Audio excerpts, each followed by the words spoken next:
A small piece of news for today's video. Recently, Canadian Prime Minister Mark Carney officially confirmed that his country would continue in its leadership role of the NATO multinational brigade in Latvia for another 3 years.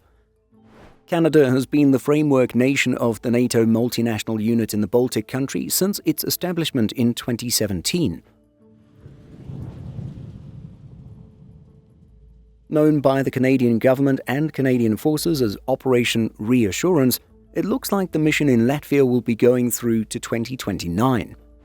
Discussing the importance of the mission, Carney was quoted as saying, "To secure lasting peace in Ukraine and Europe, we must deter and fortify.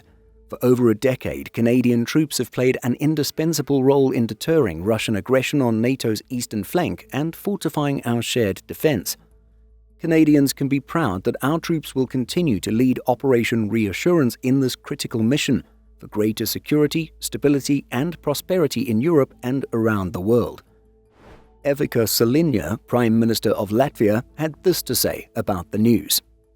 "We are very grateful to Canada for the presence of its armed forces in Latvia and its leadership in leading the NATO brigade.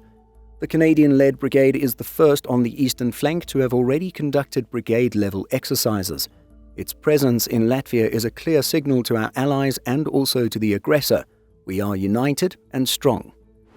According to Latvian public broadcaster LSM, the heads of government of both countries discussed not only security and defense issues but also opportunities for economic cooperation, support for Ukraine, closer cooperation within NATO, and utilizing the opportunities provided by the European Union.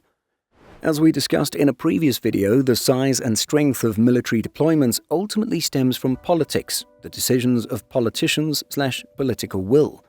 Such decisions are also based on what each nation's military is capable of sustaining. With this in mind, we can see that Canada remains committed to NATO's eastern flank. This will be sustained through the Canadian government's recent promises to greatly boost defense spending and invest in its military. That's it for the latest news, but let's end off with a bit of background. While Canada's presence in Latvia began in 2017, it launched Operation Reassurance in 2014, following Russia's initial invasion of Ukraine. Currently, the Canadian Armed Forces' largest overseas mission, Operation Reassurance, sees the deployment of Canadian warships, an air task force, and a land task force, which includes the NATO multinational brigade Latvia. Outside of Latvia, Operation Reassurance has seen Canadian troops deployed to Poland, Romania, and other allied countries. We have a full video about Canada's role in Latvia, so do check that out if you're interested. What do you think of Canada extending its military commitment in Latvia for another 3 years? Let us know by leaving a comment.